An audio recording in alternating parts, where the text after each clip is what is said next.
Oh my god, corny, lame, boo, tomato, tomato, tomato. I'm throwing tomatoes. Hey yo, shalom, welcome back to my channel, man. It's your boy Pt.2. It's been a minute.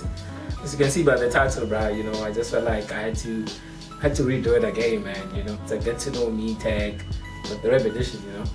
Every time I watched that, the get to know me I did earlier, I always felt uncomfortable watching that video. So I was like, fuck, okay. So I didn't actually talk about when I got into my favorite genre, you know. So I had to do a special edition for this, you know. I was at the music box before, earlier in the year, and I've somewhat touched how I actually got into rap music.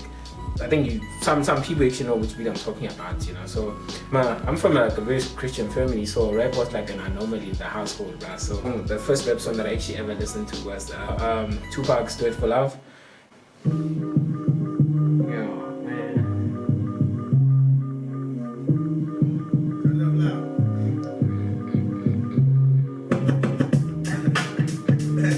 As a 5-year-old, so I'd often watch the music video. It's just a music video full of cartoons. So I actually thought I was watching cartoons, you know. And until I realized that, nah, this is different. My love for hip hop actually heightened when I got to high school, you know. Shout out to Stephen, shout out to Moses, shout out to Donald, shout out to Tato, shout out to Shuna, shout out to Karabo. Who are these niggas?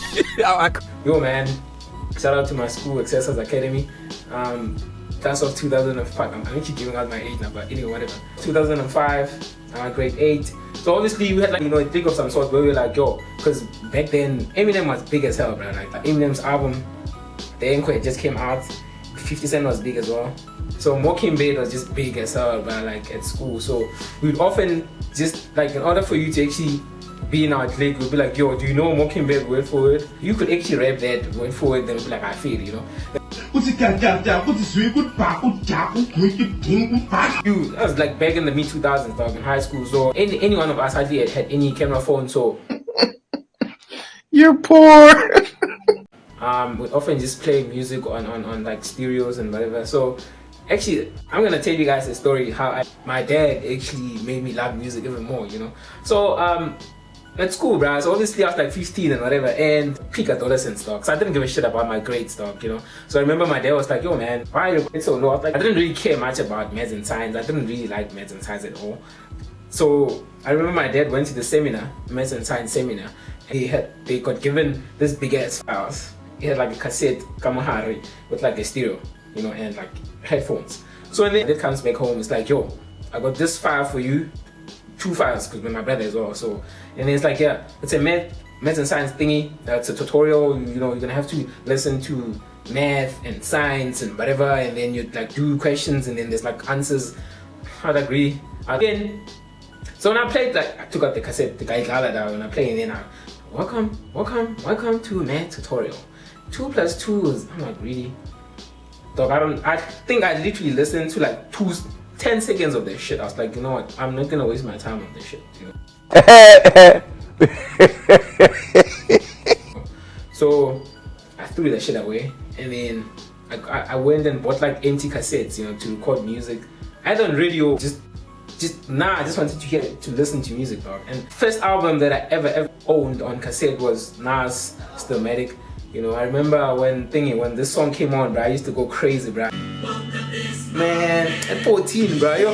You got yourself a gun. Yeah. Dog. Living in this time behind enemy lines, so I got mine, I hope ya. Got yourself a gun. You from the hood, I hope ya. Got yourself a gun. You want beef, hope ya. Got yourself a gun. And when I see you, I'ma take what I want, so you tryna front, hope ya. Got yourself a gun. Yeah, I think my love for music heightened from there. And then I remember the same year, I think grade 10, I failed maths, dog. Like, fuck it, I don't give a shit about this. And then, Well, but they're not the same. my dad was like, you know what, man, you're gonna change schools. I was like, no. Then I'm like, fuck, now reality sets in. Now it's like, yo, now I'm gonna leave my friends here, I'm gonna change schools. Like, yeah, brother, you are failing here and you're not studying here.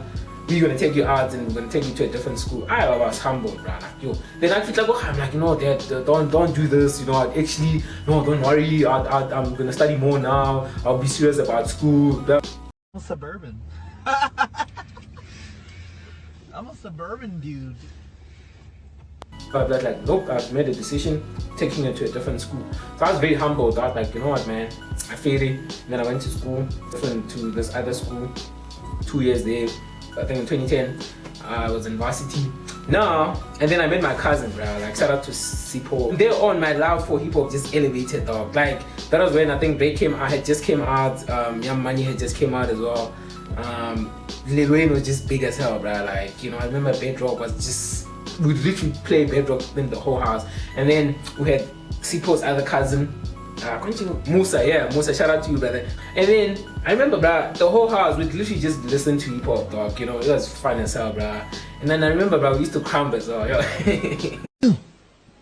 Where's the evidence? The shit was crazy, bro. University, as time goes on, like when you do your second year, your third year, that's where you will have more free time. And so I just used the time to just go to the cyber center to just research about music. Yeah, man, that's how I actually got into rap music. And yeah, I think that's it. Now I'm in peace. Now I've done the whole shit. So yeah, man, shalom. And yeah, thank you for the support.